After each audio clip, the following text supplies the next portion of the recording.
let's grade every Raptors player that is currently still on the roster heading into the offseason. Let's grade every Raptors player from last season based on my expectation of them going into the season versus what we actually got from them. And when I say expectation versus reality, like I said earlier on in the stream, it's, a player can put up like way better stats than another player and have a worse grade because my expectations are much higher of them. Maybe they didn't fulfill those expectations, and maybe a player I wasn't really expecting anything. They were really good and they get a much better grade. Well, let's jump into the list. I'm going to go by order of the numbers on their jersey. So starting off with number 0, AJ Lawson. So AJ Lawson came into the team midseason, has had a good amount of NBA experience playing with the Dallas Mavericks, but I wasn't really expecting much of him joining the team. But like down the stretch of the season and some of these tank offs, like there's like a week or two where he was fantastic and was like the reason we were winning some of these games. So maybe would have been helpful if he didn't do that. But hey, as a player, he played well. He's probably earned himself a really, really good shot at making the roster for next season. I think B plus. Was good in spells. Had some games where he wasn't as good. I'm still debating a little bit how much he's going to affect the game when he's a really off-ball player, really not super involved offensively, sporadic touches and such. But I wasn't really expecting much, and I thought he was good. I thought he was good and played well and had some really good games. So I think B plus is where it's at. I think B for me is the base. It's just B is where you'll be if you're just what I thought you'd be. B plus, so he's better than that. He was better than that. Let me know in the chat as we go through if you agree or disagree. Grady Dick. So start of the season probably would have been like an A plus category because holy, did Grady Dick storm out the gates of the season, putting up some outrageous performances on a night-to-night basis, was putting himself like firmly in the mix of most improved player conversations. He was doing a lot for this team, but a lot of what was going well, I think, was Grady Dick's ability to get to the rim and finish very efficiently there. I think that was a big difference. But as the season wore on, that started to dry up a little bit. Have found it more difficult to go around defenders. 3-point percentage kind of dropped a little bit as the season went on. And maybe the grade is a bit different if he finishes the season because we didn't get to see him for a long time. But I think overall, season as a whole, trying to eliminate recency bias because the start of the season was so fantastic. And he's gone up to 14 points per game. And he's put himself in the position where now we're like, hey, this could really be your fifth starter. This is a very, very good player. If not, this is like a really good sixth man for the team. I think the season as a whole, he was quite above expectations. I think A minus is in order here. I had like pretty high hopes for him getting better, and he surpassed those expectations. He was great. Improved a lot. A minus. Jonathan Mobo is a player the Raptors drafted 31st overall, and I wasn't really expecting him to play much or be involved that much. And I thought, I was kind of wondering, like, what was Jonathan Mobo going to do to be effective as an NBA player in his rookie season? And I think energy, I think switchability on defense, and honestly, like, solid touch as like a playmaker for a big kind of did that. So as much as like it wasn't this outrageously good season, like it was good. It was B plus because I wasn't expecting much involvement from him in the NBA, and it was very consistent involvement, and a lot of it was decent. And there's room for improvement for sure. There is a runway for growth potentially. Maybe it's the Raptors, hopefully our playoff team, or at least in the mix for a playoff position next season. Maybe he struggles to get involved, but for this year, he was more heavily involved than I thought, and he wasn't out of place. So I think B plus. Next up, Scotty Barnes. So obviously, like, I don't know if it's obvious, but I think we should know the grade is not going to be fantastic here. The reality is Scotty Barnes was coming off of an all-star season last year where he shot the ball really well from three, and we were kind of wondering, like, okay, is this the platform to really kick on next season offensively? And it just didn't materialize. Scoring went down, efficiency went down, like just really struggled to shoot the three ball this season. I think what was concerning to me was like touch around the rim, because coming into the season, I thought that was going to be like a really big point of emphasis to become a better interior scorer.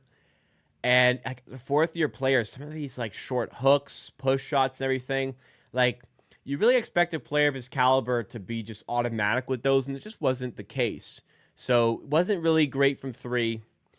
It was pretty bad from three, honestly. Wasn't great at finishing. Started to rely like mid-season on a mid-range shot that just wasn't really his game, and it's not a good shot. But that was like all he could get. So the offense was a bit of a struggle scoring wise. Still a good playmaker, passer, like still a good creator, facilitator, like good in those categories. But offense as a whole was a bit of a letdown.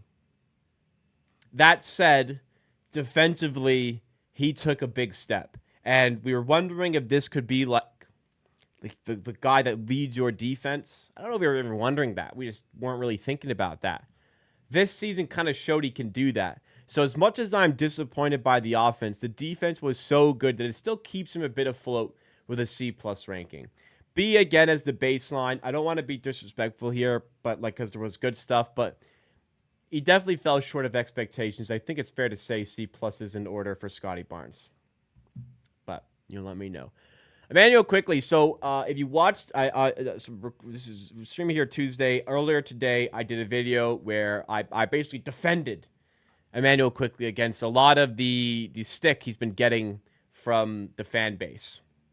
So being aware of that, my rating will probably naturally be higher than what some other people may expect it to be for this one here. But to reiterate some of the points there. The injuries weren't his fault, so I'm not gonna like super knock him for injuries. When he was healthy, he played really well, and like this is the first year of a contract where I think the contract's gonna look better as time goes on. But ultimately, like when he was on the floor and healthy, he was playing well. There wasn't really a developmental leap this year, which was a bit unfortunate because playing as a point guard now compared to playing as a shooting guard for the Knicks. I wanted to see some playmaking strides. I wanted to see more pull-up threat. I wanted to see more pull-up volume. Didn't quite get that. So I think, like, in the end, I wanted to see some improvements. Didn't get it. It wasn't a bad season by any means here. It was fine. But I wanted to see improvements. And we got pretty similar of Emmanuel quickly that we got last season. Therefore, for me, slightly under what I would say is the expectation. So I'll put him at a B- here. Mike Stone in chat says, if IQ not hitting his threes, he's useless, plays zero defense. I don't think zero defense. He occupies passing lanes well. I think he's a disruptor off ball. I don't think he's as bad as a defender as people are making it out to be. And I think his ability at the rim is decent, but he does rely heavily on threes. Shot 37% from three. Would want to see that get better. But I think a healthy season, he will be better there. And again, full video on my defense of Emmanuel quickly on the main channel. Next up's Jared Roden. Sorry for the cutoff here on the picture. But he came in as a two-way guy. Wasn't expecting much. Had some experiences with, I believe it's Charlotte and Denver. But yeah, only 10 games to go off of. But he played well. Like, he had some good moments. He's earned a spot to try. He's earned a chance in the offseason to earn a spot for the next season. And I think for that reason, A-. Like, there was good flashes in here for a guy I thought would be just not at all involved with the Raptors. Now he's earned himself a spot for the summer. A- I think is in order here. I think that's fair. It's a very small sample size, but yeah, I wasn't expecting anything. We got pretty good ball out of him. So, decent here. RJ Barrett comes up here. And I don't want people to think I'm not a fan of RJ Barrett when I say, like, I'm unsure about his fit with this roster moving forward. I think he's a great player. Maybe he's not quite in the right place to showcase all of that. That said, despite, like, roster maybe deficiencies this season, RJ Barrett played really well and was probably the best performer for the Raptors this season, especially on offense. Showcased decent consistency from three, 35% shooting there from three this season. Not quite the heights of last season, though I didn't expect him to follow that up. Efficiency dropped a little bit. I would have liked to see the efficiency be a bit higher, but scoring was there. Playmaking took a big step this season, which was not something I foresaw. Involvement on offense was very, very impressive. So overall, RJ Barrett's poised through such a poor season here for the Raptors as a whole. Like RJ Barrett was great, and I think he warrants an A- here. Still unsure about the fit going forward, but if he can get better at shooting threes, get better on defense, there's a role here because he's clearly a very talented player, a talented scorer, and a player who's willing to work to make himself work with the rest of the people and team around him. Next up here, Colin Castleton. Not a lot to go off of. I don't know what I was really expecting out of Colin Castleton, but the Raptors decided, based off of the 2 10-day contracts they had him for, that this is the player they'd rather work with in the summer over Orlando Robinson. I don't think Orlando Robinson's very good, so I'm fine moving on from him. I don't think Colin Castleton's really that good either, but okay, fine, give him the go. Like C+. I don't know. I don't. I mean, this is probably unfair because I had like no expectations of him, and he was okay. But like, no, let's be fair. He wasn't that good. I don't know. I don't really know what to put here. I wasn't really a fan of him, so I put a C+. Whatever. Next up, Jacoby Walter. So 19th overall pick by the Raptors, first round pick. Had lottery pick upside, in my opinion. Could have easily gone in the lottery. But knew like he was still a raw prospect. Super young.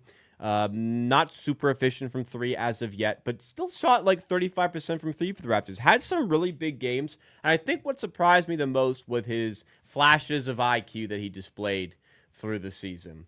He looks like a smart player. Seems like a smart player watching him. And I think like there's a chance for a jump next season. You know, I look at Grady Dick and his jump from this season compared to his rookie season, and I feel like Jacoby Walter in his rookie season is further along than Grady Dick was in his rookie season. So for me, I was pretty satisfied. I'm going to go with a B because there was inconsistencies in there. But, now that I talk about it, now that I say it out loud, I'm going to go for a B+ here. He was good. Granted, there were high expectations for a guy coming out as a 19th overall pick, thinking maybe like maybe more involvement, but it was good. I liked what I saw, and further along than maybe I thought he'd be. So we'll go B+. We'll give him some credit here. We'll go B+. He's shooting 35% from 3 in the NBA. That's pretty good base to work with for year 2. Next up, Garrett Temple. I don't know, man. Like B. He barely plays. He's a vet. Yep. He's basically a coach that wears the uniform. Raptors fans seem to love him. The players seem to love him. The coaches seem to love him. Bring him back another year? Sure. Why not? B. That's it.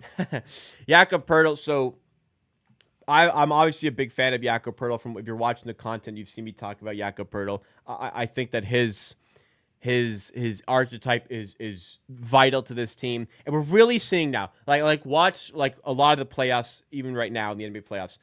Bigs are coming back into fashion. You look at Steven Adams and his impact on that series against the Warriors. I know the Rockets lost Game 7, but the Warriors really struggled to stop lineups with Steven Adams and Alperen Şengün. Like double big lineups are coming back into fashion. Lineups with true traditional bigs are becoming popular again. It's the pick and roll aspect. It's the rebounding aspect, especially on the offensive glass.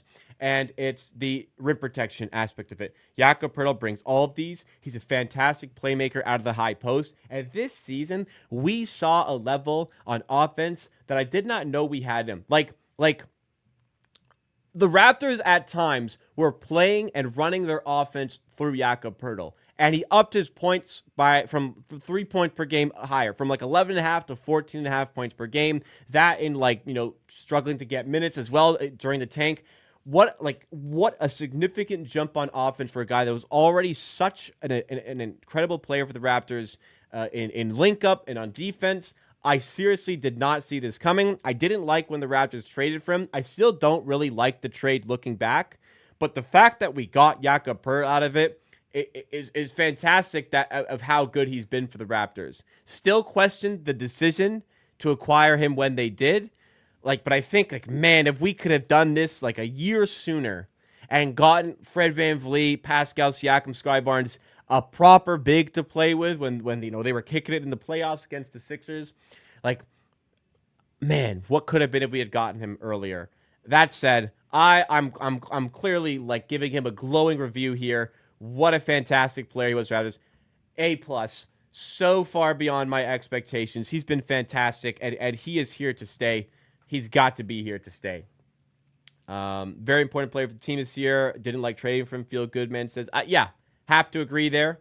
Nick Killer goes A for production. Yeah, I gotta go A plus. It does. I gotta go A plus here. Still drives me crazy that we don't have a big man who can stretch the floor. A lot of teams don't have that, and they're fine. Like, they don't need to be. You make up the floor spacing in other areas. The fact that Pirtle can't shoot should not be what drives you crazy. What should drive you crazy is the lack of other players who can shoot. Because this is, like I was saying, this is a very important style of player to have for your team.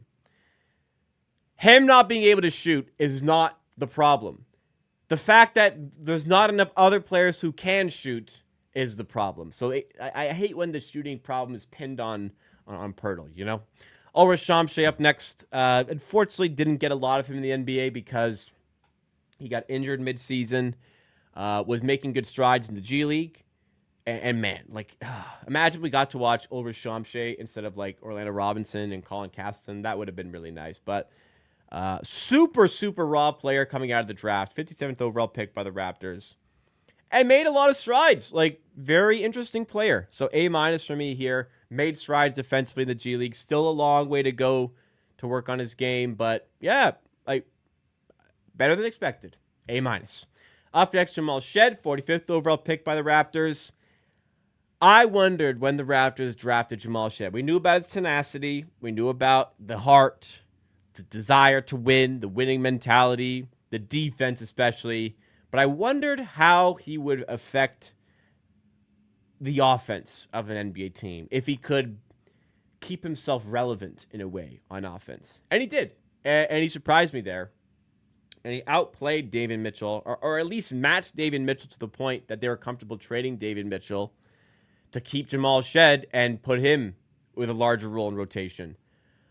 Very, very pleasantly surprised with Jamal Shed. He was great, and it's got to be an A here. Reliable, potentially, backup point guard for the foreseeable future. Working on his offense.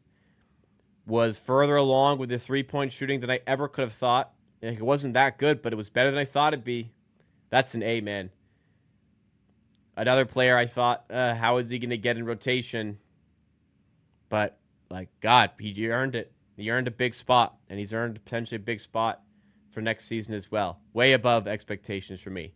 Chris Boucher, I've got a real love-hate relationship with Boucher because when he's good, man, is he good.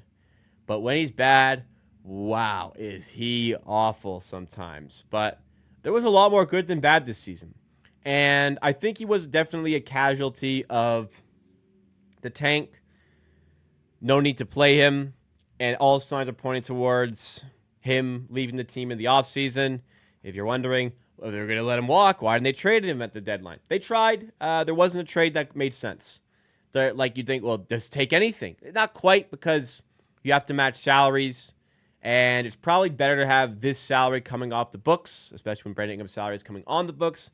Have this salary come off the books rather than take on a bad contract with a second-round pick for Boucher just for the sake of it.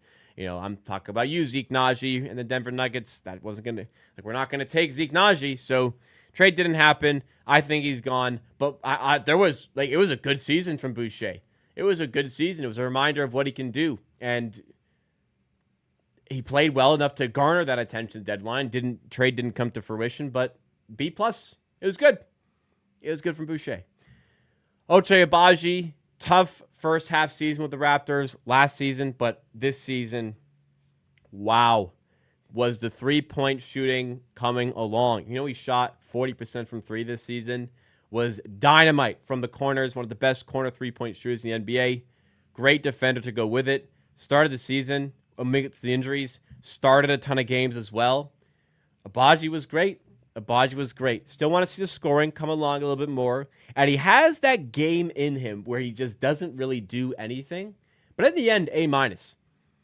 coming into this year, we are like, is he gonna stay in rotation? Can he keep his job here? Well, yeah, he did a good job of that. I was kind of confused by a bit of a lack of play time near the end of the season. Like, he was coming off the bench when we were tanking, but when we were like trying to win start of the season, he was starting some games. But A minus, yeah, really, really impressive from Abaji this season. Last player on the list is Jamison Battle. Look, we started the year with this guy playing in Summer League as an undrafted free agent. Then he was on Exhibit 10. Then he was on a two-way.